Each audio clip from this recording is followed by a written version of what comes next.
Three, two, one. Chance that A, you will not make it to a D or go public, particularly in this market today where VC dollars are hard to come by. And so you have to ask yourself, do I want to play it safe?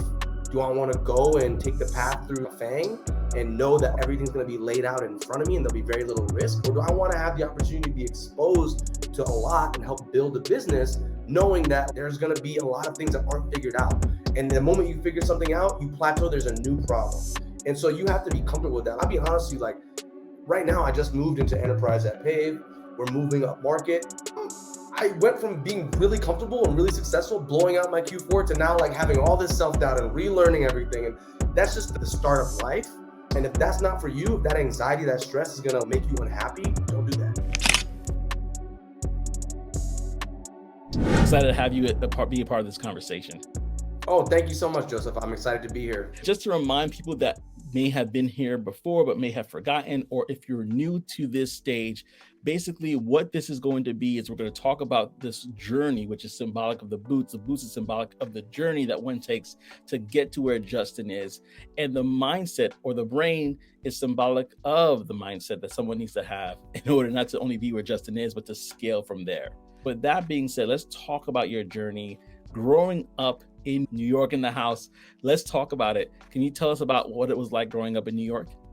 Yeah, that was where I spent most of my adolescence. I left New York when I was like 8 or 9, but I think it definitely formed me in a very noticeable way. I think my entire family actually emigrated from Belize and grew up in the Bronx. My mom still lives in the Bronx today. So I think it gave me a lot of perspective, just my early childhood spent there. And then when we moved to California, it was like a complete culture shock for me. My dad actually was a single dad for most of my childhood and then remarried. So by the time I was like 12, we had gone from living in New York to living in San Francisco to living in Palo Alto. So it was just like a very different sort of socioeconomic experience.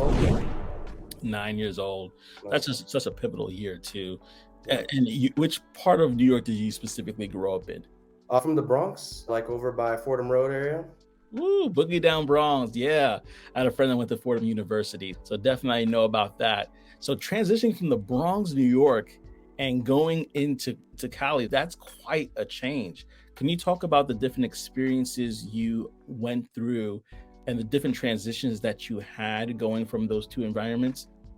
Yeah, for sure. When we first moved from New York to San Francisco, it wasn't too different. I was still living in like a multi-generational household. I went to a public school. But it was really when my dad remarried to a woman who was an attorney. So I went from being broke for most of my childhood to all of a sudden being like very wealthy, very comparatively speaking. I mean, it was like, for me at least, that's how it felt, right? I felt like overnight, my entire life changed. And when I went to school, I think what the most shocking thing was for me is like, I felt like such an outsider. I had never been to a school where I was like the only brown kid in my class, or certainly the only African-American kid.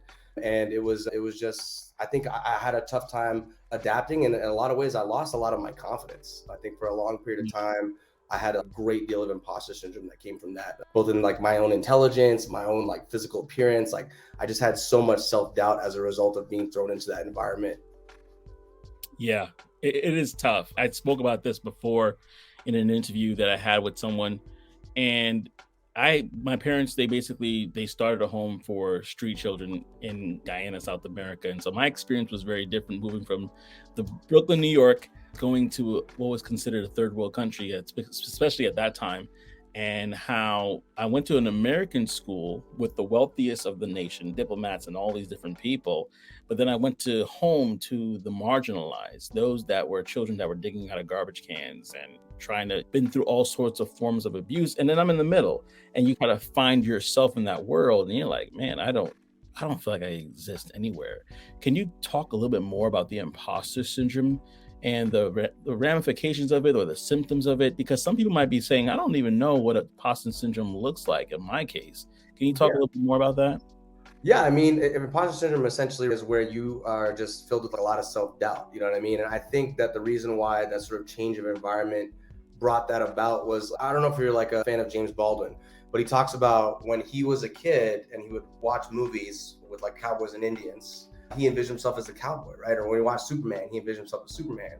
And it wasn't until he got older that he started to realize, oh, I'm the Indian, or I'm the bad guy. And it kind of is backed up by like the Keith and Mamie Clark doll experiment, talks about kids internalizing that very young. When I was growing up in the Bronx, I was considered very intelligent, right? I went to school and I took a test and people put me in the advanced class and made me feel like I was good looking, made me feel like I was smart. And then suddenly you go to live in a white environment, it's like you're cute for a black guy, right? Little things like that, those sort of microaggressions make you, so even when you are feeling yourself, you have that little piece in the back of your mind and it's like, oh, but I'm not that great. They're like, I used to be so like want to raise my hand in class and say the answer. And even when I knew the answer, I wouldn't raise my hand because I was afraid I was wrong.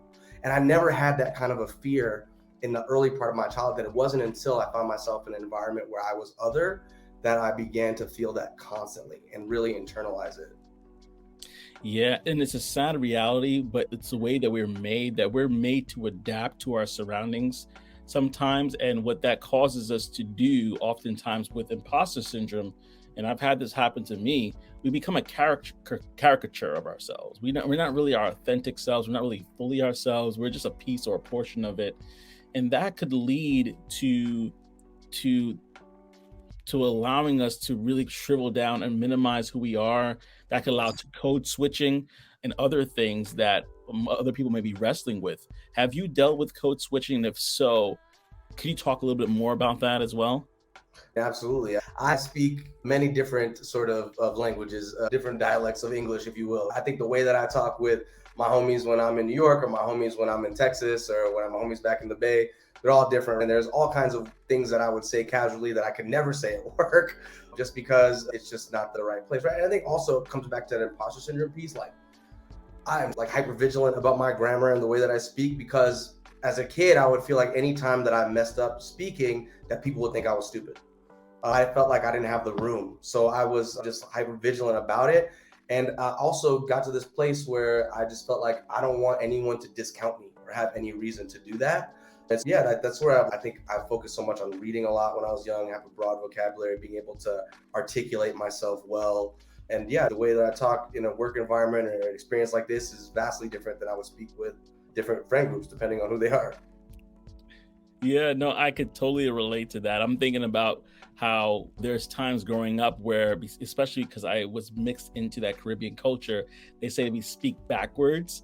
But on top of that, I was like, maybe I have some issues as well with dyslexia because it's not necessarily a written situation, it's more of an understanding and speaking. And so I had to learn to, okay, slow down, Joe, because your brain is running like 50 miles an hour. You got to put your words together. And so conversations like that actually help me, these conversations. So it's amazing the little things that we have to do and pick up as a person of color in this world. A lot of times other groups don't have to think about it. And so that definitely is a reason why talking about tech and tech sales is so passionate to me. Yeah. Because I feel as a group, we have not necessarily had the opportunity to enter this space until more recently, and I could be wrong, but I mean on a mass level in regards to how many people are learning and discovering this space. And so we're going to get to that about your story because I'm curious about that and how you broke into tech or how you pivoted into tech. But let's talk about your high school years. So in high school, who was Justin? Man, I think that was probably the peak of me being the furthest away from my true self, honestly. I think we moved to Texas actually when I was my sophomore year of high school. And I think all of those same experiences I had in Palo Alto, California were probably exacerbated. I went to a private school and it was just, yeah, like I just did not feel like myself ever. I was always trying to please, like to your point, I was like a caricature of myself. I was the person people expected me to be. I think I was very much like a class clown, right? Because that was my shtick, right? I'm funny, right? And I leaned into that so hard. And I think I started to like really have trouble in school. Like I was a stellar student until about 15. And then I became like a very mediocre student. And then by the end of my high school career, like a poor student. I think high school me was just really trying to find himself and not doing a good job of that.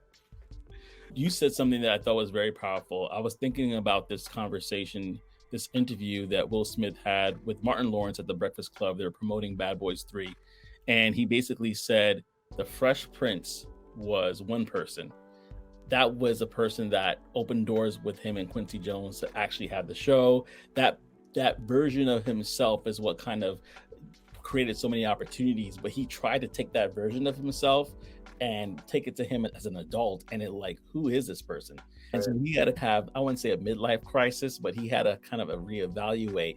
Man, my imposter syndrome looks a little bit different. It's basically taking the Fresh Prince and trying to bring him to a 40, 50-year-old man, where that's not going to work. I need to be Will Smith and arrive in this situation, because it's actually causing me to lose opportunities and lose different things. And so when you mentioned about being a caricature of yourself, it made me think of, wow, we all have this identity, not crisis, but identity kind of evaluation to do. And so with that being said, who has bigger identity? Where's the best place to do that? College. So when you went, did you go to college, and did you take that opportunity to get yourself at that particular time? I went to a few colleges. I started out at University of Texas, San Antonio. I was in what was called the CAP program at the time. You could go straight transfer to UT Austin if you had a 3.5 GPA. I ended up dropping out my first semester. I moved home. I actually worked at a gas station for 6 months. I did it to piss off my mom because it was up the street. She made me get a job. And so all the neighbors could come and have me fill up their gas. She loved that. But then I was like, all right, I'm gonna go back to school. I went back to San Jose State. I was there for about a year, and then didn't work out for me. I kept changing my major. And then after that, I bounced around a few community colleges. And then by the time I was in my mid-20s, I was just working 3 minimum wage jobs. I was living in my aunt's basement. It was really looking pretty bleak, honestly. I'd say it was around then where I started to find myself. It wasn't really the college years for me. It was like the mid-20s and actually transitioning into tech that started to make me change, I think, like my perception of myself. Hey there, thank you so much for watching this video. This video is actually sponsored by Course Careers. So whether you're interested in breaking in as a tech sales representative, if you're interested in actually doing IT or digital marketing, not only do they have free introductory courses for you right now, go to the description and check that out, but they also have $50 off that you could get through me, Joseph50. That's right, $50 off through Joseph50. So if you're interested in getting into that course, any which one, whether it's, again, tech sales, IT, or digital marketing, look no further. Go down to the description below, click on the link, and sign up right now. What are you waiting for? Let's talk about that then. The mid-20s. What specifically happened around that time that made you change and have a paradigm shift where you're thinking and finding yourself in that particular period of time? They always say it's darkest before dawn, right? This was like a low point in my life. Like, you think about when you're in your mid-20s, all your friends who you went to high school with, the ones who are doing well, are now like getting off of an MBA program and getting their first 6-figure job, or they're like already at like Deloitte or Ernst & Young or in law school or something. So you're naturally comparing yourself to your peers.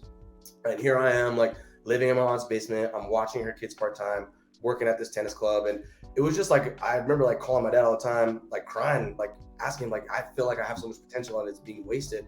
And working at the tennis club was the first time I was exposed to the idea of tech, because there were all these young kids coming in and I could see their bill when they swipe their card to log. I could see how much they owe and how much they're charging for the courts and for the food. I'm like, dude, I was $3,000 this month. Like, what do you do? I'm like, what do you do? Like, oh, I'm a product manager at Google, or I'm an SDR, I'm an AE, I'm marketing. And I'm like looking this up and I'm like trying to understand this world. And at the time, someone had told me to check out AngelList. And that is where I started applying for jobs with no direction whatsoever. I ended up like moving from the front desk of the tennis club to selling memberships. And when I was selling memberships is when I realized I was good at sales. And that's when I realized I wanted to get into tech. And I was just like throwing spaghetti at the wall. Wow. So when you pivoted into tech, obviously you transitioned to sales. So you started to see some money from that, but you're like, I still want this tech sales money. How did you land a job in tech sales? It's funny, actually. So I applied to a couple hundred jobs through AngelList, because I don't know if you've ever used it, but it's like LinkedIn where you could upload your resume, you click to apply. So you could apply in mass. And one of the only 2 companies that actually called me in was GetAround. You ever heard of GetAround? It's a car sharing company. Yeah. But automated. They were like a baby company at the time. They had one small office in SF. And this guy, Gagan Palrecha, who's now still one of my mentors today, he later told me that the only reason that we brought you in for the second interview was because you kept calling, because they didn't tell me no. And so I was like, hey, just checking in. And you're literally doing the job. So the persistence is there. Come in. And we ended up doing another like a 4-round interview. And the reason I got the job, because it was split. 2 people wanted to say no, 2 said yes. One of these guys used to work in action sports sales. And back in the day, I used to sell at Zoomies. And Zoomies like a skateboard shop in the mall. And I put on my resume that I was like a top 100 seller, which he knew what that meant because he had worked in action sports. He's like, this guy could sell. And he advocated for me. And I got that job by the skin of my teeth and haven't looked back. Wow. That shows you that you just need to have an advocate sometimes, because somebody 100%. advocated for you. I think I got this job that I'm working on right now because somebody advocated for me, whether it was a recruiter or whoever it was. But that's so good because you obviously show them you could do the job. And I think that's missing from a lot of people is, hey, do the job to get the job. 100%. I Yeah. tell people all the time when looking for a job, you need to do the SDR motion while you look for a job. So good. So good. So how was your experience working there as an SDR? That must have been fun. It was great. And actually it was, so when I first started there, it was actually B2C. So we weren't even like in a traditional tech sales role because I was calling individuals to try to convince them to put their car into the platform. So it was like super high volume. We were making hundreds of calls a day.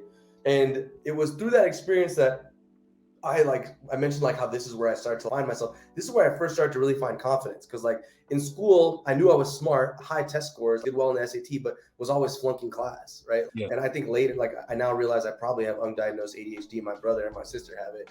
But in any case, like I always felt like I was capable of things, but I was never validated of my capabilities. And this was the first experience, like I'm around these people who are, in my eyes, like people who I would be intimidated by, people who went to Stanford and Berkeley and they're engineers and they're building product, but I'm making all the money. You know what I mean? And like I'm realizing I'm really good at this thing that's really valuable to all these people. And it made me realize that it just gave me this sense of purpose and confidence that I had never had up to that point. Wow. And I agree with you. My confidence when I started doing solar sales, definitely, I was like, I can pick up a phone and call you. No worries. I'm good. Let's do this. Because after going through 10,000 calls or plus 15,000 calls in my case, you're like, yeah, this feels comfortable. You understand talking to people. You understand how to pivot, especially when it's all you have is their voice. You're not even looking at them. You're not even, it's definitely a skill that will allow you to feel a confidence or a purpose. And it's funny that you mentioned that, like, literally you're making more money than some of the engineers and people that are working to actually build the software. That's hilarious to me because it's the truth. There's so many people in sales that are doing that. Yeah. And so with that being said, how was your transition? Because you're not an SDR any longer. Can you talk about your transition and your promotion and how that looked? Yeah, so I was at Get Around for 3 years. And when I started there, I was doing this like B2C sales motion. I actually realized that there was a B2B opportunity because there were people calling who had fleets of cars that they wanted to put on under one account. And we didn't allow for that in the product at the time. And so I advocated for us to start doing what we call the Power Owner program, which is actually how Get Around ended up using this technique to scale and still have account executives now that do this motion where you're calling these people who have fleets of vehicles or companies that have fleets of vehicles that are decommissioned for whatever reason and putting those onto the platform. And so I spent a number of years doing that and growing the organization. And then I actually took a year off, a couple of years actually, moved to Belize. And then when I came back, I had to be an SDR again because I had taken 2 years off and because my experience at Get Around wasn't traditional SaaS. And so I was an SDR at Segment selling data software for about a year before I got back into an AEC, which was crazy. That is crazy, but I'm gonna have to peel the onion back on that. You said and let me just ask some questions. Sorry for dumping that on you, my bad. Huh? So sorry for dumping that on you. That was a lot. Oh, that was good though. I heard some stuff in there that I think people didn't catch that. So you said you got into Get Around, and I'm assuming this is a startup at this particular time, right? Yes. Yeah. So those that are listening, startup culture, please listen to us when we say this. Or I'm new, so please correct me, Justin, because you obviously have more experience than I do. But I've been a part of a startup before and I didn't appreciate it. And I left the company, I think too premature in my opinion, right? But if you get into a startup and you're able to provide a level of change and gain equity in the company, let me ask you this. Was that the reason why you were able to take 2 years off in Belize, because of what you're able to do there? Yeah, essentially. I was able to put together a small nest egg and create a business with my brother. We actually opened up a restaurant in Belize, and my dad is out there now. He runs that restaurant. So we had at one point 3 locations, but the pandemic really hurt us. So still got the one main flagship though, back in the motherlands. Wow. So by going to tech, you're able to not only provide alternative revenue sources, but you're able to start a family business. Yeah. Wow. Listen, this is all from him making that transition to tech, y'all. So if you're listening to this and you're saying, hey, I have a job idea, I have a business idea, excuse me, or something that I want to do, you can leverage tech in order to do it. And let me dive a little bit deeper. Was the business that you're able to start, was that from the earnings that you made while you were working for that company, or did that tie into the equity that you had by working at that company? It was from the earnings, and then get around an IPO recently, so that was good. Something that you said actually want to remind me of something else, which is it's not just the money though. Tech teaches you, especially at a startup, especially in an early stage startup, how businesses work. You know what I'm saying? Like how P&L works, right? Like how you like cut costs and make smart decisions, like, you know, what it is to start to forecast growth, right? And those type of things are invaluable to anyone who wants to be an entrepreneur. I have so many friends who like all have aspirations of having their own business, but have never been part of building a business. And if you haven't been part of building a business and taken a backseat to it, it's really hard to just jump in the driver's seat without having ever been exposed to that. And that's why I think a lot of people fail at entrepreneurship without having something to build off of. Hey family, it's Joseph here again. Now you have heard me talk about how tech sales has changed my life. I actually want to introduce you to another career that if you decide to go into it, truly is recession proof, and that is cybersecurity. Level Careers is a platform similar to Course Careers that is self-paced and allows you to obtain knowledge and education in cybersecurity, and get this, without prior experience or a degree. That's right. And so you definitely want to get into that. And if you are interested in learning more about cybersecurity, go ahead and click the link below. It's in my description, and use my promo code Joseph10. That's right. Use my promo code Joseph10 in order to save 10% off of the purchase price of that course. So without further ado, I'm not going to delay you. Go click on the link, check out the free introductory courses, and change your life today. Yeah. I would encourage people, and again, Justin, you could correct me if I'm wrong. If anything I'm saying, you're like, this is a conversation. But I would encourage people that if they are looking to try to get into these big FANG companies or these huge companies, now I would say look for a startup with a great CEO. I was a part of a startup, and we literally had conversations with the CEO would come with all of us and say, hey, he teaches about EBITDA, which is earnings before interest, tax, and depreciation. And amortization, like those little lessons that people would pay money for to go to a college to gain, to learn how to become a CEO or how to run a business, you're getting from a startup.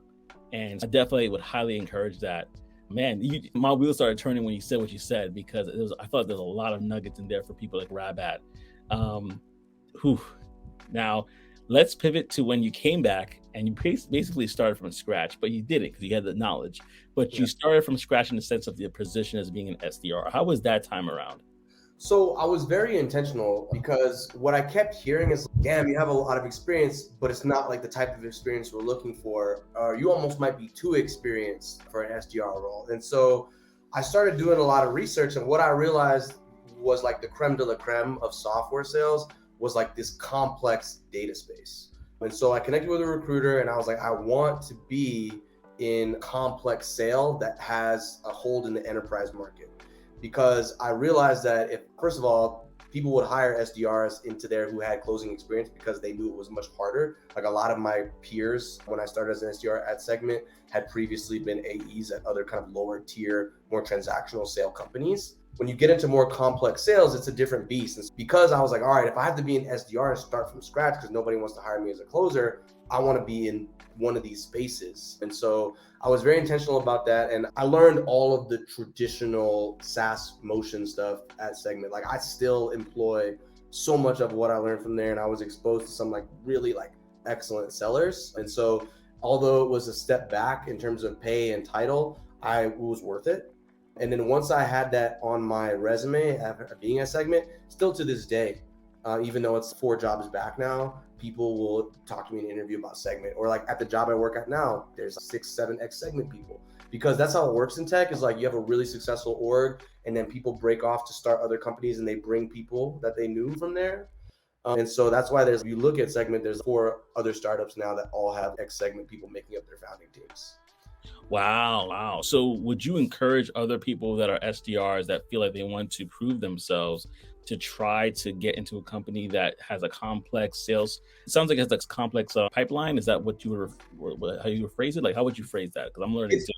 it's product complexity is a part of it, because like being able to sell what they call like a technical product, right? Where you're selling to a technical stakeholder like an engineer, and you're having to talk about things that have a lot of nuance, right? It's not just cut and dry like selling signature software or something like that, right? So when you get into that level of complexity, that's a part of it, but then also the complexity in terms of not every org is an enterprise org, right? Like some orgs, they mid-market is their bread and butter, and it will always be, and they don't sell into companies like Fortune 50s and Fortune 100s, right? However, when you get into an org that has a product that appeals to that segment, that now becomes a complex product and a complex process to sell it, right? You're having to multi-thread and you're having to do all these things that some sellers will never have to do. And I was like, I want to do all that hard stuff. I want to learn and be exposed to all that hard stuff so that no one can question me about what I know how to do. You know what I mean? But I don't think it's for everybody. Okay. It's do what makes you happy. You know what I mean? And I know not everyone wants to make $1 million off of this, right? Some people are very happy making 150, 200K max. At that time in my career, I was like, I want to take this as far as I can take it. Wow.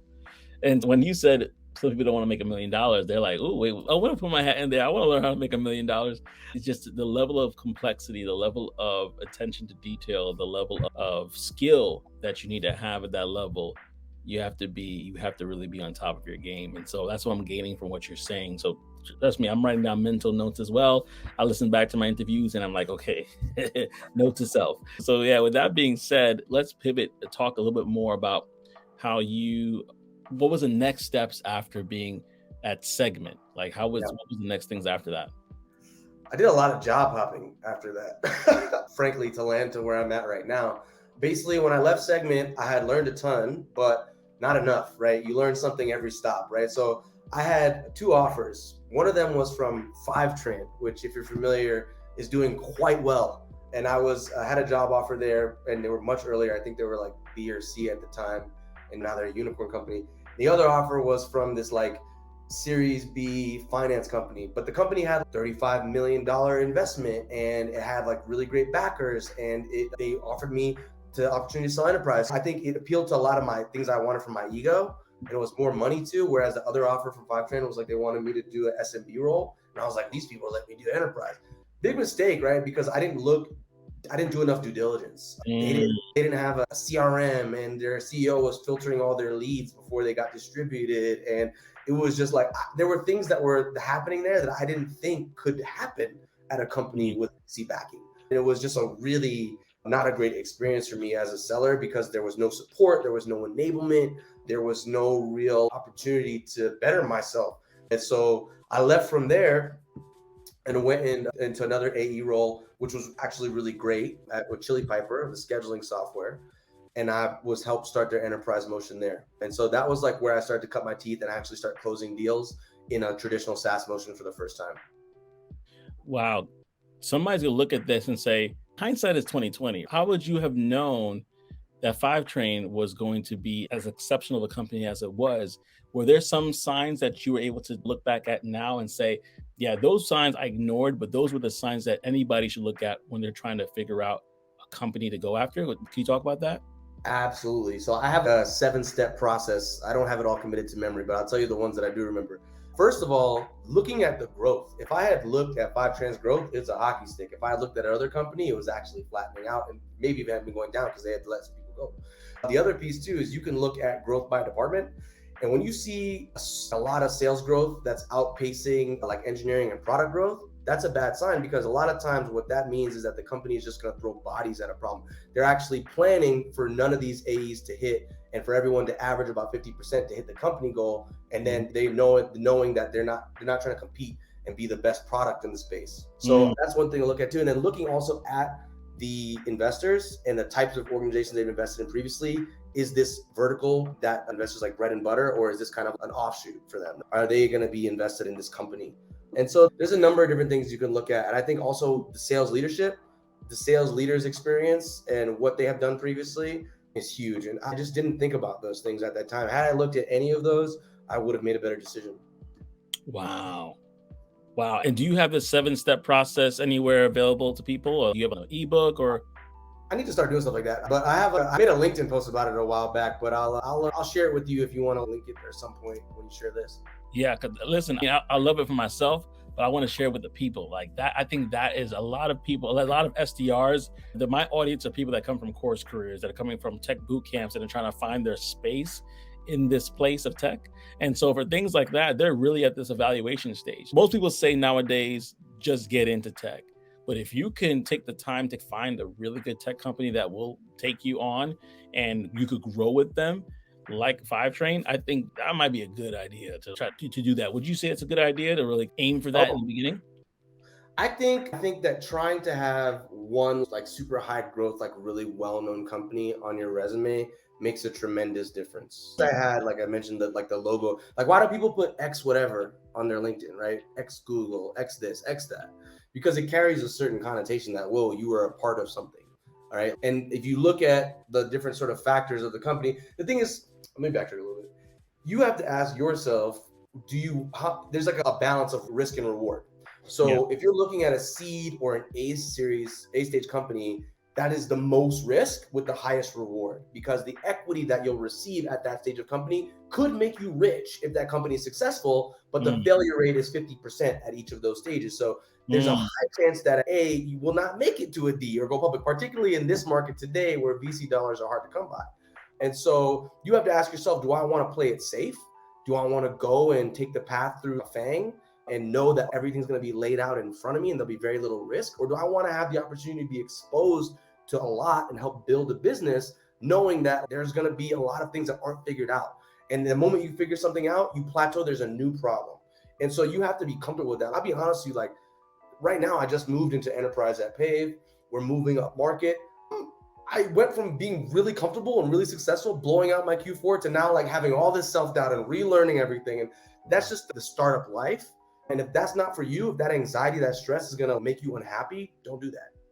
Yeah. And I think that a lot of people, like, especially when you come from, and I'm not trying to throw any shade, but we've all been conditioned when it comes to having an employee mindset versus having an ownership mindset.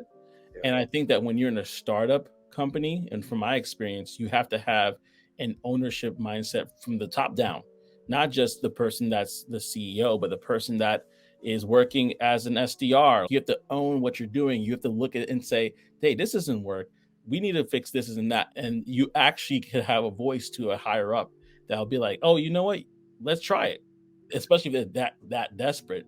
At least from my experience, there's things when I was working in a startup tech company years ago that I was able to like institute, and it was known as a Joseph method. It was a simple thing. It wasn't even right? Like you will live on. Your name lives in infamy because that's small a thing. That's amazing.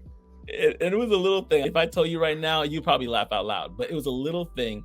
However, that thing, because I was temping with the company, that's what called them back to have me on full time. And so I just want to encourage people that are listening to this, be the agent of change in a startup company. If you get hired, be that agent of change, and you'll be surprised to see how well things can go for you if you do that. Man, this is so good. This is so rich. Sorry. Yeah, sorry. Did you have anything you wanted to say right now? Because I know I'm going and flowing, but no, I just wanted to add one thing to what you were saying. You want to incite change, and the way that you do that is, and also make yourself stick out amongst your peers, is everyone can find a problem at a startup. It's riddled with problems, and everyone likes to complain and act like they're a genius for spotting a problem. Duh, we all know about that. Come with the solution.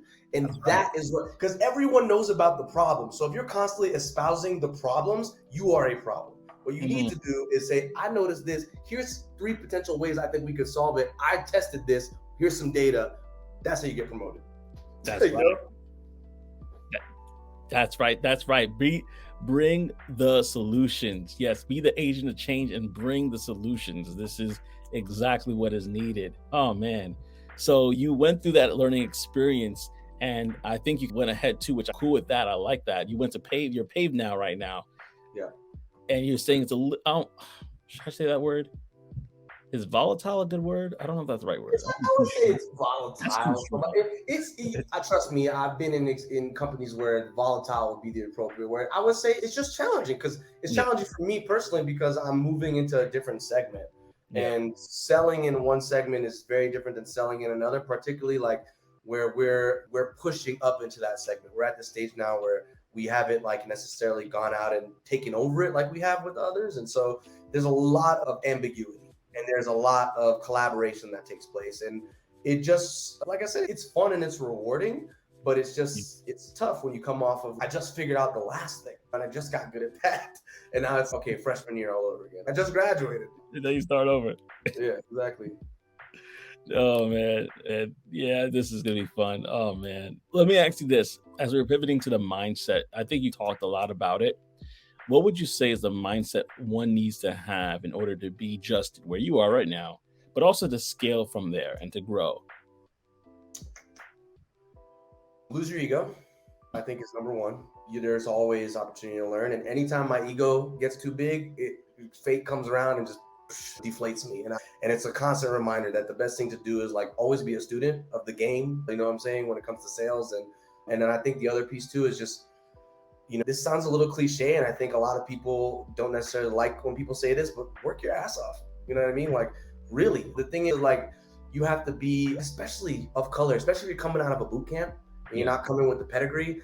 No one will admit it to you, but people are already thinking you're not going to come out and perform like others. I already knew anytime I got hired, I barely got hired, and that put a chip on my shoulder. And that chip on my shoulder made me come in early, stay late, blow out quotas. Like I didn't want to just be like one of the best. I wanted to be number one and two was down here. That was always my goal. I wanted to like outshine so you could not doubt me.